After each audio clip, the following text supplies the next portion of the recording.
À l'écoute des Radio Mali, il est 13 heures, c'est l'heure de votre journal de la mi-journée.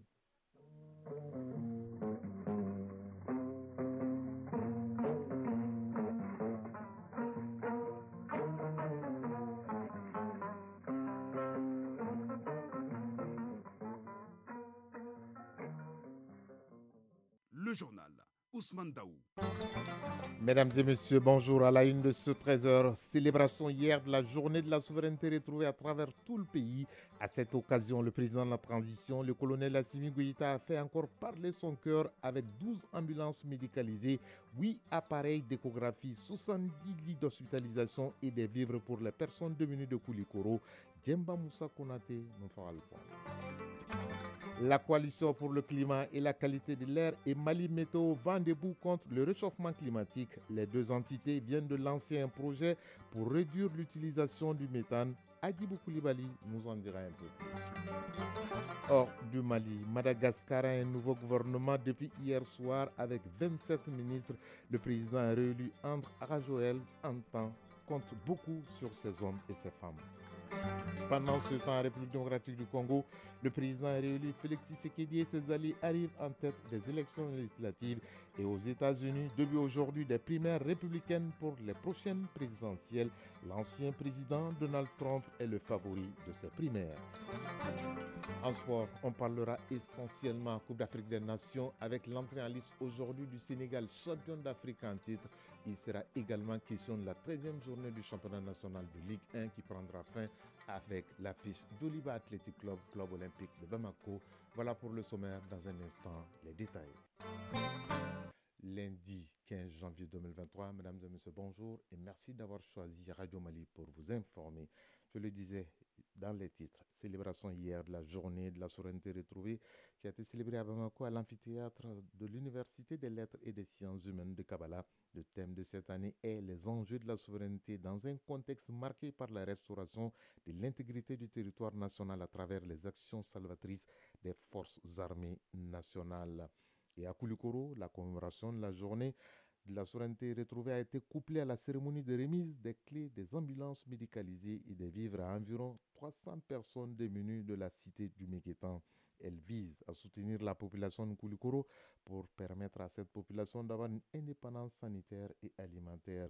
La cérémonie a été présidée par le ministre de l'Action humanitaire et de la gestion des catastrophes du Niger et le ministre de la Santé et du Développement social du Mali et le gouverneur de la région de Koulikoro, le colonel Lamine Kapori Sanogo, Djemba Moussa Konati. 12 ambulances médicalisées pour les districts sanitaires de Koulikoro, 8 appareils d'échographie, 70 lits d'hospitalisation, des vivres pour environ 300 personnes démunies de Koulikoro. Ce sont là la composition de cette donation du président de la transition, le colonel Assimi Goïta. Ces ambulances devront soutenir les districts sanitaires dans la gestion des cas d'urgence. Colonel Assaba Diallo Touré, ministre de la Santé et du Développement social. Quand on parle de souveraineté, on doit penser à la santé. Soigner nos populations plus proches d'eux. Et ça, c'est la vision des plus hautes autorités. Et les vivres aussi, les démunis, il y en a un peu partout. On les recense et on ne rate pas d'occasion pour soulager les souffrances de ces familles. La ministre de l'Action humanitaire et de la gestion des catastrophes du Niger et un membre du Conseil national pour la sauvegarde de la patrie ont apprécié cette initiative de l'État malien qui est un modèle pour la délégation nigérienne. Cette action du gouvernement malien est une fierté pour tout le peuple du Sahel. Aïcha Lawan Wandarama, ministre de l'Action humanitaire et de la gestion des catastrophes du Niger. On a tendance à toujours aller vers les partenaires pour leur demander de nous appuyer. Mais nous avons des fonds qu'on peut aussi mettre à profit pour vraiment ne plus tendre la main, gagner notre souveraineté en tant qu'État. Sidi Mohamed, membre du Conseil national pour la sauvegarde de la patrie CNSP. Nous devrons être fiers. Nous sommes des peuples qui ont une histoire. Nous sommes des peuples qui ne vont jamais s'agenouiller devant qui que ce soit.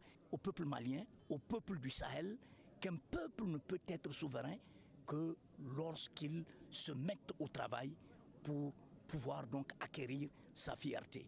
Colonel Assaba Diallo Touré a également remis 1 million de francs CFA au chef de l'exécutif régional pour soutenir les enfants des militaires tombés au front. La délégation s'est ensuite rendue au centre de santé de référence de Koulikoro pour constater l'opération don de sang dans le cadre de la journée de la souveraineté retrouvée. Koulikoro, Djemba Moussa Konaté et Salif Maïga pour l'ORTM. De la cité du Méguétan, Koulikoro, direction la cité des 333, de la cité des Balanzans à Ségou, où le ministre de la Promotion de la Femme, de l'Enfant et de la Famille a tenu hier une rencontre d'échange avec les organisations féminines de la cité des Balanzans sur la journée nationale de la souveraineté retrouvée. La rencontre a été marquée par des témoignages sur la résistance des Maliens face aux sanctions de la CEDEAO et de l'UEMOA il y a 2 ans. De Ségou, le compte-rendu de Jacqueline Dacour. Plus qu'un simple engagement, les femmes de Ségou veulent servir de bras droit dans la lutte pour la souveraineté totale du Mali. Elles l'ont fait savoir au ministre de tutelle lors de cette rencontre d'échange sur la journée nationale de la souveraineté retrouvée. Maria Maïga, ministre de la Promotion de la Femme, de l'Enfant et de la Famille. Les échanges ont tourné autour de la souveraineté, du rôle de la femme dans la souveraineté retrouvée. C'est le lieu pour nous de remercier toutes ces dames, mais aussi de dire aux femmes, aux organisations féminines de Ségou que cela est un combat continu. Oumou Sangaré, présidente de la coordination des associations et ONG féminines du Mali, CAFO. Les femmes de Ségou venant de tous bords ont répondu à l'appel du ministre. Nous sommes très contentes et nous les remercions. Aussi, nous soutenons la transition dans ses efforts pour la souveraineté retrouvée. L'engagement des femmes pour cette cause commune est reconnu et apprécié par les pouvoirs publics. Le gouverneur de Ségou a tenu à leur rendre hommage pour leurs efforts consentis en faveur de la paix et de la stabilité du Mali. Contrôleur général Alassane Traoré, gouverneur de Ségou. Une journée qui fait la fierté des Maliennes et des Maliens. Une journée qui est désormais ancrée dans les annales de l'histoire de notre Maliba. Par ailleurs, les femmes de Ségou ont saisi l'occasion pour plaider auprès du ministre de tutelle afin que les pagnes du prochain 8 mars soient confectionnées par la Comotex Consommer malien oblige. Ségou, Jacqueline Dakou et Bakary Traoré pour l'ORTM. D'ici là, Jacqueline Dakou, avant que la Comatex ne confectionne les pagnes du 8 mars prochain, cap sur Sikasso, où le gouverneur de la région a présidé ce lundi la cérémonie de montée des couleurs nationales au gouvernorat, une activité qui s'inscrit dans le cadre de la célébration de la journée de la souveraineté retrouvée. Et puis ce matin, toujours à Sikasso, place à la leçon modèle Moustapha Doumbia. C'est une montée des couleurs nationales au gouvernorat qui s'inscrit dans le cadre des activités de la Journée nationale de la souveraineté retrouvée. Cette montée des couleurs est suivie d'une leçon modèle au lycée technique de Sikasso, un cours d'éducation civique et morale sur la consolidation de l'intégrité territoriale garante de la souveraineté nationale. Sinali Togola, directeur de l'Académie d'enseignement de Sikasso. Et ce n'est pas seulement Sikasso, mais c'est sur l'étendue du territoire. Que ce soit du préscolaire jusqu'au l'enseignement secondaire technique professionnel. Alors donc, ces leçons modèles sont exécutées. La leçon modèle a permis de définir les concepts de la nation, de l'État, de la souveraineté nationale et de l'intégrité territoriale. Les contenus de la leçon et la qualité des échanges entre les élèves et l'enseignant chargé du cours sont bien appréciés par les autorités. Bernard Koulibaly, directeur de cabinet du gouverneur de la région de Sikasso. J'ai été d'abord agréablement surpris de la connaissance des élèves qui étaient en classe ici. Cela démontre à suffisance que les efforts des plus hautes autorités de la transition sont en train de payer parce que les populations sont en train de comprendre.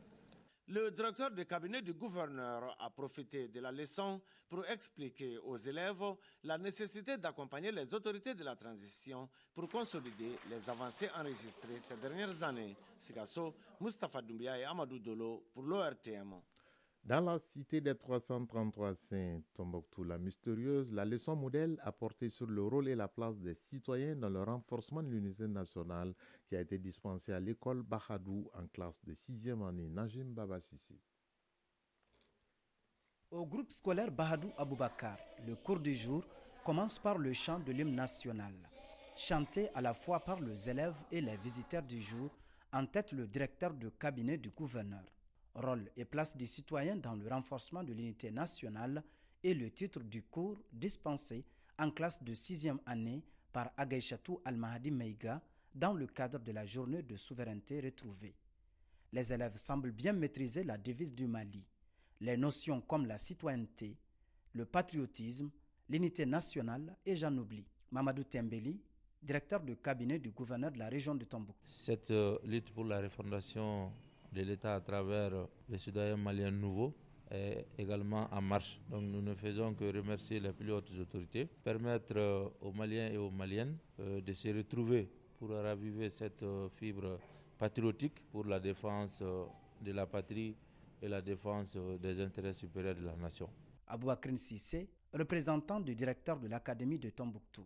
Le patriotisme existe déjà dans le programme. Vous avez vu qu'ils étaient à l'aise, ils ont vraiment donné des réponses très satisfaisantes. Cela dénote vraiment, n'est-ce pas, de l'intérêt que l'État, que l'Académie, que les CAP, les enseignants ont vraiment du programme. Cette leçon modèle est dispensée dans l'ensemble des établissements scolaires de la région, nous a confié le représentant du directeur de l'Académie, afin de requinquer ses futurs dirigeants sur les valeurs cardinales de la République. Tombouctou, Najim Baba Sissé, Mahmoudou Askofaré pour le RTM. C'était ce qu'il fallait retenir de la célébration de la souveraineté retrouvée dans ce 13h. Les autres célébrations dans nos futures éditions et dans nos différentes éditions du journal. Lancement des travaux du projet de développement de la feuille de route méthane au Mali. C'est une initiative de la Coalition pour le climat et la qualité de l'air et Mali Météo. L'objectif, c'est réduire le réchauffement climatique à court terme pour atteindre les objectifs de l'accord de Paris et soutenir le développement économique, l'amélioration de la santé, les avantages environnementaux ainsi que la sécurité alimentaire. Agibou Koulibaly. En 2021, l'engagement mondial pour le méthane a été établi. Il vise à réduire de 30% les émissions mondiales de méthane d'ici à 2030 par rapport au niveau de 2020. Plus de 150 pays dont le Mali ont signé cet engagement. Ainsi, la Coalition pour le climat et la qualité de l'air a lancé son programme d'action pour la feuille de route sur le méthane. Le représentant de l'AEDD a partagé sa vision sur l'importance de ces actions. Draman Traoré, représentant le directeur général de l'AEDD. Comme vous le savez, le méthane fait partie des gaz à effet de serre. Donc aujourd'hui, tout projet qui concerne vraiment le méthane est le témoignage de la part de nos autorités d'agir pour lutter contre les changements climatiques. Occasion pour les participants de définir le rôle des parties prenantes dans l'adoption d'actions susceptibles de réduire le taux de méthane. Le point focal de la Coalition pour le climat et la qualité de l'air ainsi que les autorités apporteront leur expertise pour définir le rôle crucial des parties prenantes dans l'adoption de mesures efficaces pour réduire les émissions de méthane. Tandia Fanta Traoré, point focal de la Coalition pour le climat et la qualité de l'air. Vous n'êtes pas sans savoir que notre climat se réchauffe graduellement. Ce réchauffement climatique, aussi appelé dérèglement climatique, provient de ce que nous appelons l'effet de serre additionnel, provoqué par une augmentation des gaz à effet de serre d'origine humaine. Dans ce processus, le méthane faisant partie des polluants climatiques de courte durée de vie possède à lui seul un impact environ 25 fois plus puissant que le dioxyde de carbone que nous connaissons tous. Alors le Mali, notre pays, en tant que nation soucieuse de l'environnement et du développement durable, reconnaît l'urgence de réduire les émissions de ce puissant gaz déstabilisateur de notre climat. D'où cette initiative de s'inscrire dans une approche systémique afin d'y faire face. Mohamed Ould Mamouni, représentant le ministre des Transports et des Infrastructures. Le département des Transports et des Infrastructures, à travers l'agence Mali Météo, ne ménagera aucun effort pour jouer son rôle dans l'exécution de tels projets importants pour notre planète. Pour rappel, le méthane est le deuxième gaz à effet de serre le plus contributif au changement climatique après le dioxyde de carbone. 13h14, actualité hors du Mali au Tchad. Le mouvement patriotique du salut MPS, l'ex-parti au pouvoir qui a dirigé le pays pendant plus de 30 ans, a désigné le président de la transition, Mahamat Idriss Déby, comme candidat pour la future présidentielle. Pour l'opposition, c'est une expression notoire, violente, manifeste d'une succession dynastique, insistant sur le fait que le MPS a été créé par l'ancien président Idriss Déby Itno qui a dirigé le pays de 1990 à 2021 et qui est le père de Mahamat Idriss Déby. En République démocratique du Congo, avec plus de 430 sièges sur les 470 à pourvoir, l'union sacrée du président réélu Félix Tshisekedi est en tête des législatives avec le parti présidentiel UDPS et ses alliés. L'opposition qui a subi des revers dénonce les résultats du scrutin qui sont toujours provisoires. Le camp de l'opposant Moïse Katumbi n'a récolté qu'une vingtaine de sièges selon ces résultats provisoires. Les résultats pourront ouvrir la voie à un contentieux devant la Cour constitutionnelle selon quelques cadres de l'opposition congolaise. Madagascar a un nouveau gouvernement depuis hier, 10 jours après la reconduction du Premier ministre Christian Tsai et un mois après l'investiture du président And Rajoelina pour un second mandat de 5 ans. La nouvelle équipe gouvernementale est composée de 27 ministres et 9 secrétaires d'État. Parmi les membres de l'ancienne équipe, 15 ont été reconduits, dont 14 au même poste. Ils ont tous prêté serment hier lors de la cérémonie d'annonce du gouvernement et se sont engagés notamment à lutter et à ne céder aucune place à la corruption. Aux États-Unis, ce lundi marque le coup d'envoi des primaires républicains et cela jusqu'au 23 janvier prochain. L'ancien président américain Donald Trump part largement favori avec 48% et pourrait écraser toute concurrence dès l'ouverture de ces primaires dans l'Iowa. Selon les sondages, il fait face à 5 candidats pour la course à la Maison-Blanche. Seuls 2 semblent avoir encore une chance d'y parvenir. Il s'agit de l'ancienne gouverneure de Caroline du Sud, Nikki Haley, donnée en deuxième position par les sondages, et le gouverneur de Floride, Ron DeSantis.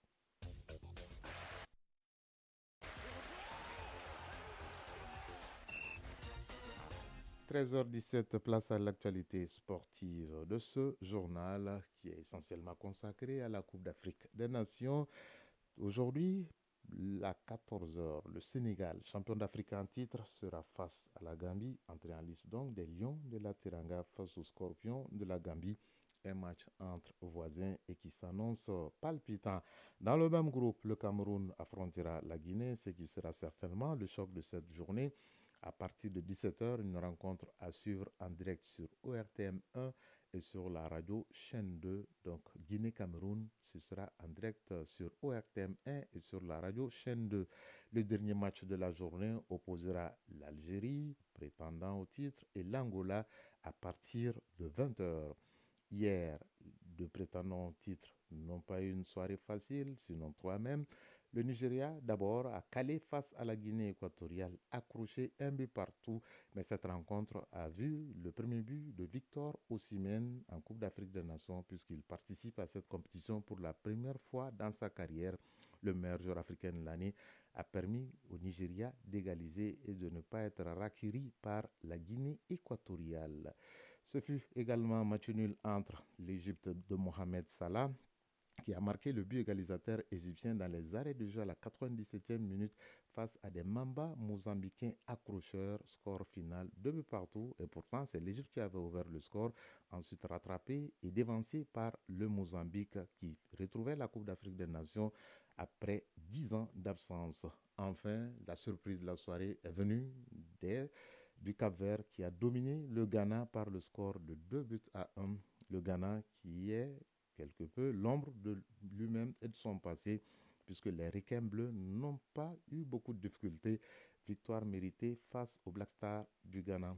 Pour terminer cette page sportive, un mot du championnat national avec la 13e journée qui s'achève aujourd'hui avec le match Djoliba Athletic Club, Club olympique de Bamako. Cette journée a démarré hier avec cette rencontre. Le Stade malien de Bamako a dominé l'Astral de Bamako 1-0. Avec cette victoire, les Blancs de Bamako relèguent leur adversaire du jour à la 2e place et s'emparent de la tête du classement au goal average particulier, c'est-à-dire la confrontation entre les deux formations. L'Union sportive Bougouba a battu la Lanterne Rouge AS Black Star 3-1. Afrique Football Elite AFE a battu Binga FC 1-0. Lasco et les 11 créateurs de Nyarila ont fait match nul 1 but partout. L'AS Bakaridjan a dominé ATS de Koro 3-0. Le duel de porteurs d'uniforme entre l'USFAS et l'AS Police n'a pas connu de vainqueur. 0 but partout. C'est également 0-0 entre l'Union sportive de Bougouni et l'Union sportive du Cercle de Kita.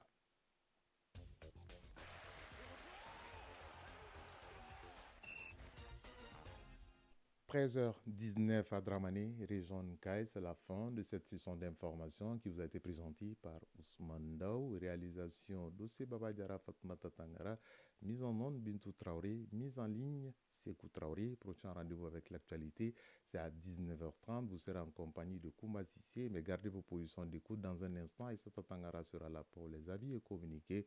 Tout le plaisir a été pour moi de vous retrouver après un moment de pause.